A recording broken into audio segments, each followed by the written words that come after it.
રંગભરી શુભેચ્છા. શ્વાસનું રિચાર્જ. પ્રણવ પંડ્યા. યાદ છે શરૂઆતના સમયમાં આવેલા ટીવી સેટ?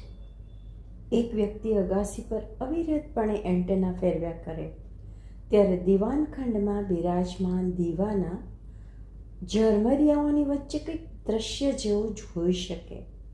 એમાં પણ રંગ તો માત્ર બે જ, બ્લેક એન્ડ વ્હાઇટ, શ્વેત અને શ્યામ. પછી ઘણા રંગીન શોખીન સ્ક્રીન પર બહુરંગી કાચ મૂકતા થયા. એ તો બધું વિચિત્ર બહુ લાગતું. છેવટે કલર ટીવી આવ્યા ત્યારે હાશકારો થયો. મોબાઈલનું પણ એવું જ. આપણને 6 ઇંચની નાનકડી સ્ક્રીનમાં પણ હાઈ ડેફિનિશન રંગો જોઈતા હોય તો અફાટ સૃષ્ટિના સર્જનકર્તાને રંગહીનતા ક્યાંથી ગમે? અને એટલે જ કુદરત રંગીન છે, પ્રકૃતિ વૈવિધ્યસભર છે અને આખી પૃથ્વીનું સત્ય અને શિવમ છેવટે સુંદરમમાં વિરમે છે. ઈશ્વર જેવો રંગદર્શી બીજો કોઈ હોઈ જ ન શકે. કવિ જયંત પાઠક એટલે તો ઈશ્વરને ગજબના ચિત્રકાર ગણાવે છે અને લખે છે, અજબ મિલાવટ કરી ચિતરે રંગ પ્યાલીઓ ભરી. રંગોની એકવિધતા ઈશ્વરને ગમી જ નથી ક્યારેય. એ વર્ણાજ્ઞા માટે ધીને ધીને નવમની ઓળખ જ ઔચિત્યસભર છે. એની કલર પ્લેટમાં અગણિત અનન્ય રંગો બનતા રહે છે, જેને એ અનંત બ્રહ્માંડના કેનવાસ પર રેડતા રહે છે. એના જેવી રંગોની પરખ અને કલાસૂઝ તો બીજા કોની પાસે હોવાની? એણે સર્જેલા કલર શેડ્સ તો કલર કંપનીના કોમ્પ્યુટર પાસે પણ નથી. પારખું કરવું હોય તો ટીવીની HD ચેનલ બંધ કરી કોઈ ખુલ્લા ખેતર પર દ્રષ્ટિપોષ કરો. ભૂખરા શેઢાની વચ્ચે લહેરાતી લીલાશ, પાકેલા ઘઉંની સ્વર્ણિમ આભા, સુકાયેલા પાંદડાની પીળાશ, ક્યાંક સીમાડે ખીલેલા કેસુડાનો ભપકો, લીલાછમ થોરની વચ્ચે કાંટાની ચેતવણી આપતા પિંડલાની લાલાશ, કથ્થાઈ કપાસની વચ્ચે રૂની સફેદી, ઉપર વાદળી આકાશ અને એના આથમતા સૂર્યની સંધ્યા. એક જ ફ્રેમમાં આવવું અને આટલું રંગ વૈવિધ્ય, એનું મેચિંગ જ ન મળે. આ સપ્તાહમાં એટલે કે આજે રંગ પર્વ હોળી ધૂળેટી છે. રંગનો સહજ પ્રાસ ઉમંગ સાથે મળે છે. નવા વર્ષે ફળિયામાં દોરેલી રંગોળીના રંગો ધૂળેટી પર આપણા પહેરણમાં આવી જાય છે. આ દિવસે ત્વચાને એના યુનિફોર્મમાંથી મુક્તિ મળે છે.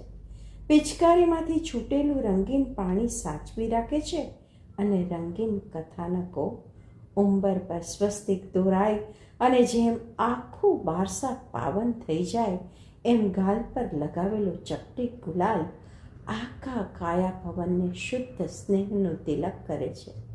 બધાના રંગ જુદા હોય, બધાની માત્રા જુદી હોય, બધાના પાત્ર જુદા હોય, પણ બધાનો ઉમંગ એક સરખો જ હોય છે. હોળીમાં પ્રત્યેક શેરી વ્રજની કુંજગલી બની જાય છે. પ્રત્યેક પુરુષ કૃષ્ણ અને પ્રત્યેક સ્ત્રી રાધા. રંગોના ઢગલા સ્વરૂપ મોરપીંછ તો કનૈયો એના માથે ચડાવીને ફરે અને દુનિયાને શીખ આપે કે સૌથી શ્રેષ્ઠ મુકુટ શોભાયમાન શૃંગાર તો રંગ જ છે. પંજાબી કવિ અમરજીત કૌકે એક રંગીન કવિતા આપી છે, જેનો લયાત્મક ભાવાનુવાદ ધૂળેટીના સૌ ઘાયલ ઘેરૈયાઓને ગોઠે રૂપે આપો છે. થોડા રંગો ગયા શોધવા રંગ, ફરીને પાછા આવ્યા ઘરે એમની જ ખબર આવી.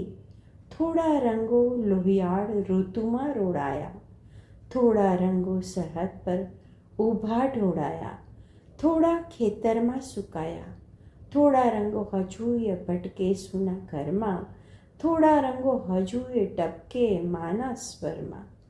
આ પોતિકા રંગ વગરની હોળી એ તો રંગોનો નહીં, આંસુનો વરસાદ. કોશિશ કરીએ દુજતા ખાઓને હસવાની કલા શીખવીએ, ખોવાયેલા સૌ રંગોને શોધી લઈએ. આ વખતે હોળી આ રંગોથી જ ઉજવીએ.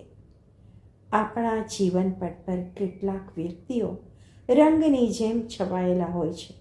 એની ઉપસ્થિતિ માત્રથી પ્રત્યેક દિવસ ધૂળેટી જેવો રંગીન બની જાય અને એ ન હોય તો ધૂળેટી પણ ફિક્કી લાગે. મન થોડા દિવસે રતાંત બની રહે. રંગ એ આપણા માનસ તરંગની સહજ અભિવ્યક્તિ છે. રંગો અસરદાર હોય અને ધારદાર પણ હોય. કેટલાક સેન્સિટિવ વ્યક્તિઓને રંગની એલર્જી હોય છે. હોઈ શકે, પણ રંગીનતાની એલર્જી હોય તો આંખ અને આત્મા બંને ચેક કરાવવા પડે. સૌ રંગીન લાલને એનો રંગ, સૌ રંગને એની ચપટી અને સૌ ચપટીને એનો ગાલ સહજ પ્રાપ્ય બને એવી રંગ ભરી, ઉમંગ ભરી શુભ ભાવના. Charging point.